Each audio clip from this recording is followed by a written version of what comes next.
ഇന്നത്തോടെ എന്റെ പഠിത്തം അവസാനിച്ചു. തൃപ്തിയായില്ലേ? ഇനി എന്നെ എന്റെ കുടുംബത്തെയും കൊല്ല്. എന്നിട്ട് ആ ശവങ്ങൾക്ക് മുകളിൽ കയറി നിന്ന് നിങ്ങളുടെ ആഗ്രഹം നിറവേറ്റ്.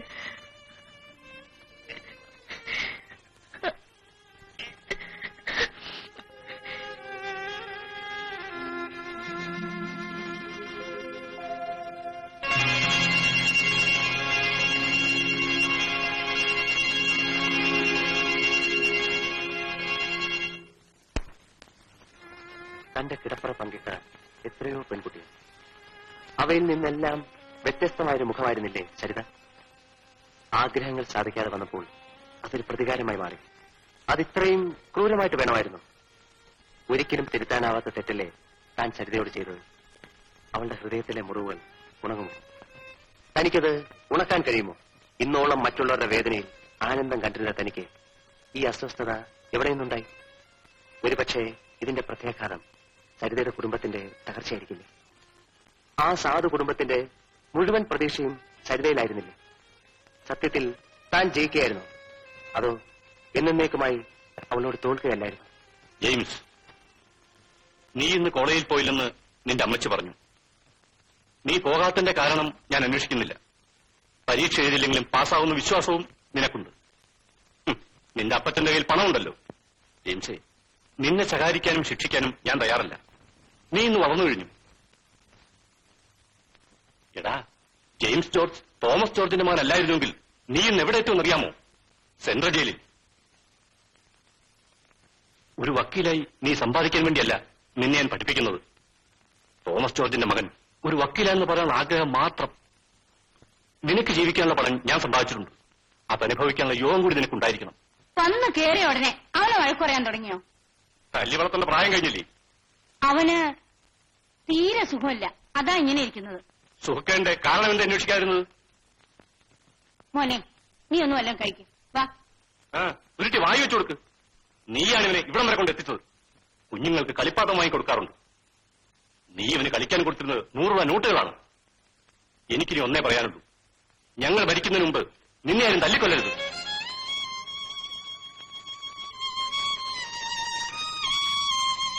മോനെ, നിനക്കെന്തു പറ്റി?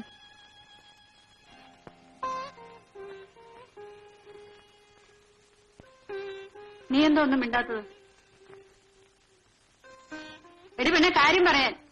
ഞാൻ ഇനി കോളേജിൽ പോകുന്നില്ല. അതെന്തുകൊണ്ടാണെന്നാ ചോദിച്ചത്. എനിക്കിനി പഠിക്കണ്ട. ചേച്ചിയേക്കാൾ വലിയ അനിയത്തിയായല്ലോ, ഇനി ഉപദേശിക്കാൻ കഴിയൂ? സരിതേ, ഞാൻ എന്തായി കേൾക്കുന്നത്? സത്യമാണോ? എടി, സത്യമാണോന്ന്? എന്താ അമ്മേ, എന്താടി ഒന്നും മിണ്ടാത്തത്? നിന്നെ താൻ ഇറങ്ങിപ്പോയോ? അമ്മ കാര്യം പറ. ഇവളെ ഇന്ന് ഞാൻ കൊല്ലും. അമ്മേ, കണ്ട ക്രിസ്ത്യാനി പിള്ളേരുടെ കൂടെ കെട്ടി നടക്കാനാണ് ഞങ്ങൾ പോയി കാണടി. ഇങ്ങനെ ഒരെണ്ണം ജീവനോടെ ഇരിക്കുന്നതിനേക്കാൾ നല്ലതാണ്. വരുന്നതൊക്കെ അനുഭവിക്കാനല്ലാതെ പിന്നെ എന്ത് ചെയ്യാന്?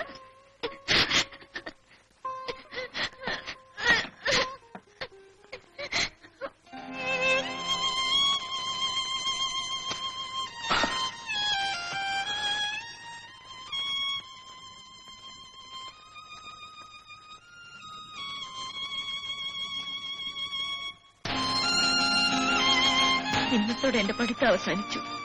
തൃപ്തിയായില്ലേ? ഇനി എന്നെ എന്റെ കുടുംബത്തെയും കൊല്ല്. എന്നിട്ട് ആ ശവങ്ങൾക്ക് മുകളിൽ കയറി നിന്ന് നിങ്ങളുടെ ആഗ്രഹം നിറവേറ്റ്.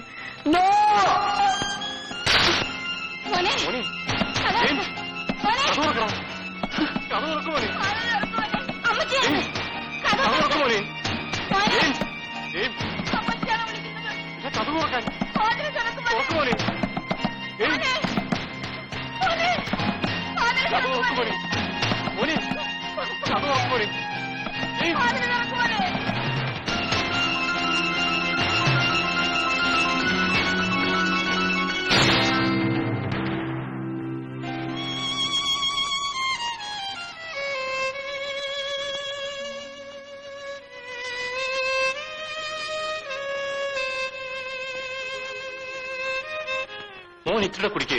വേണ്ട ഡാഡി, ഇനി കുടിച്ചാ എനിക്ക് കണ്ണു കാണില്ല. മോന്റെ അടുത്ത് ഡാഡിയല്ലേ ഇരിക്കുന്നത്, കഴിക്കേ. ഡാഡി കള്ളു കുടിക്കുന്ന പാവമാണോ? എന്ന് ആര് പറഞ്ഞു? മേനോൻ അങ്കിൾ. എന്നാലേ മേനോന് പാവമായിരിക്കും, ക്രിസ്ത്യാനിക്കല്ല. മോനിച്ചൂടെ കുടിച്ചു. ഇതിന്റെ പാവമൊക്കെ ഡാഡി തീർത്തോളാം. കഴിക്കേ.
ആത്മഹത്യ ചെയ്ത് കാണുമെന്ന് വിചാരിച്ചു അല്ലേ? അതിന് കാരണക്കാരനായി നിങ്ങളോട് പറയാതെ ഞാനിത് ചെയ്യില്ല. ഈ സമയത്ത് ഞാനിവിടെ വന്നെന്തിനെന്നറിയാമോ? നിങ്ങളുടെ ക്രൂര വിനോദത്തിലെ അവസാനത്തെ സ്ത്രീ ഞാനായിരിക്കണമെന്ന് അപേക്ഷിക്കാൻ. ജെയിംസ്, ഈ ലോകത്ത് ആര് ജനിച്ചാലും മരിച്ചാലും നിങ്ങൾക്ക് നഷ്ടമൊന്നുമില്ല. നിങ്ങൾ വളർന്ന അത്തരത്തിലാണ്, നിങ്ങൾ വളർത്തിയ രീതിയിലാണ്. നാളത്തെ സൂര്യോദയം എന്നെ കണ്ടെന്ന് വരില്ല. എന്നെങ്കിലും നിങ്ങളൊരു മനുഷ്യനാകൂ. നിങ്ങളുടെ അമ്മ ഒരു സ്ത്രീയാണെന്ന് വിചാരിക്കൂ. നിങ്ങൾക്കറിയാമോ, എന്റെ കുടുംബം വളരെ ചെറിയതാണ്. എനിക്ക് വേണ്ടി വിവാഹം പോലും ഉപേക്ഷിച്ച് വിങ്ങുപൊട്ടുന്ന ചേച്ചി, ഉറക്കം മറന്ന് രാപകലില്ലാതെ കഷ്ടപ്പെടുന്ന അമ്മ, അവരുടെ ഹൃദയത്തിൽ ഉൾക്കൊള്ളി കൊണ്ടല്ലേ നിങ്ങൾ കുത്തിയത്? നിങ്ങൾ പശ്ചാത്തപിക്കുമെന്ന് എനിക്ക് വിശ്വാസമില്ല. എങ്കിലും പരിശ്രമിച്ചു നോക്കൂ. ശരി,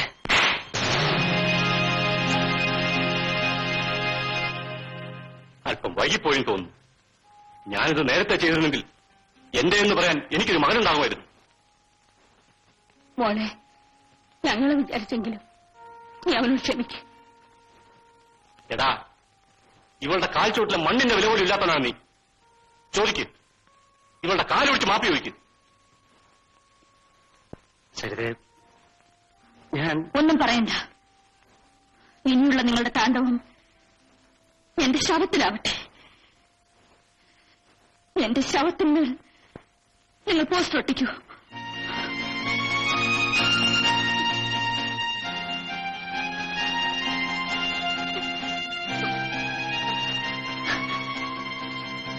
കഴിയാതെ നിനക്ക് ചേച്ചിയില്ല. ചേച്ചി ചുമച്ച് തുപ്പുന്നത് വരെ നീ വിഷമിക്കുന്നു. നിന്റെ സ്വഭാവം എനിക്കറിയാവുന്നത് കൊണ്ട് തന്നെ ഞാൻ ഉറങ്ങാതെ കാത്തിരുന്നത്. അമ്മ ഉണരുന്നതിന് മുൻപ് നമുക്കങ്ങ് ചെല്ലാം.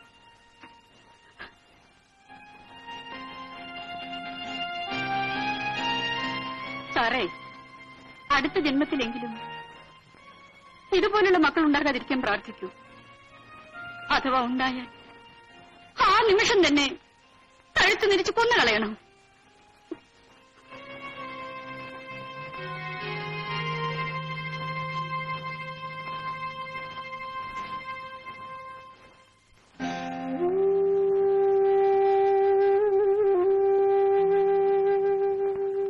സരിതേ, നീ ഇങ്ങനെ വാശി പിടിച്ച് കിടക്കരുത്.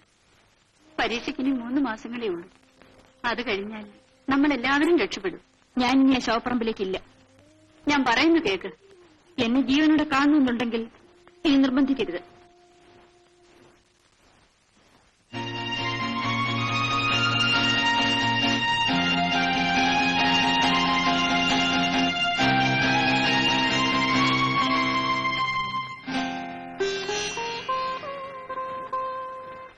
ചേച്ചി, ഇത്രയും കാലം ചേച്ചി എനിക്ക് വേണ്ടി കഷ്ടപ്പെട്ടില്ലേ? ഇനി ചേച്ചിക്കൊരു ജീവിതം വേണ്ടേ? ആ ചിന്ത നിനക്കുണ്ടായിരുന്നെങ്കിൽ നീ ഞങ്ങളെ അനുസരിക്കുമായിരുന്നല്ലോ. എന്റെ തലയിലെടുത്ത് പോലെ കഴിഞ്ഞോളാം.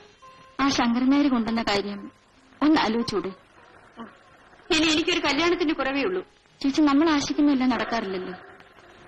ഞങ്ങൾ ആശിച്ച് നടക്കുമായിരുന്നു. നീ അതിന് സമ്മതിച്ചില്ല. കഴിഞ്ഞതെല്ലാം കഴിഞ്ഞില്ലേ മോളെ. നാഴിപാത്രത്തിൽ ഇടങ്ങഴി പിടിക്കാറില്ലല്ലോ. ഞാൻ ആ ശങ്കരൻ നായരോട് വിവരങ്ങളൊക്കെ പറഞ്ഞിട്ടുണ്ട്. അടുത്ത ആഴ്ച അവരിവിടെ വരും.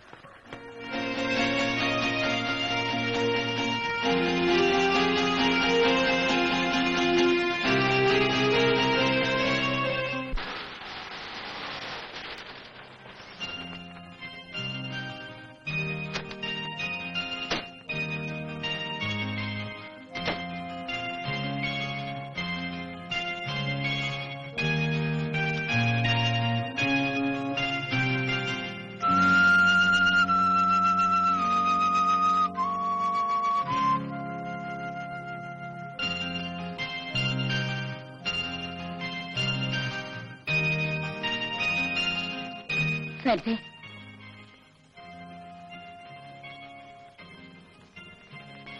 സരിതേ, ഞങ്ങളോട് ഇത്രയും വെറുപ്പ് കാട്ടാൻ ഞങ്ങൾ എന്ത് തെറ്റ് ചെയ്തു?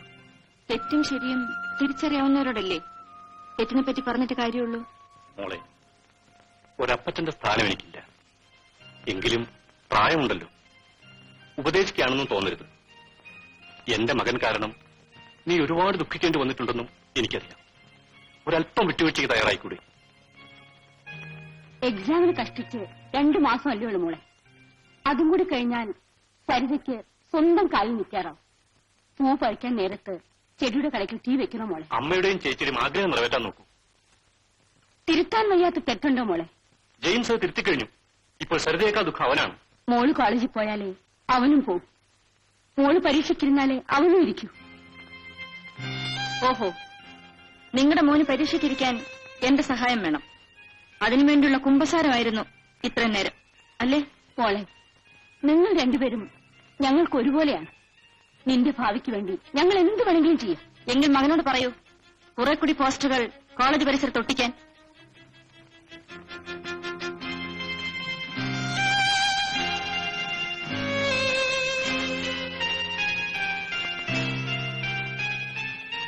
എന്റെ മോള് ചത്തോന്നറിയാൻ വന്നതാണോ?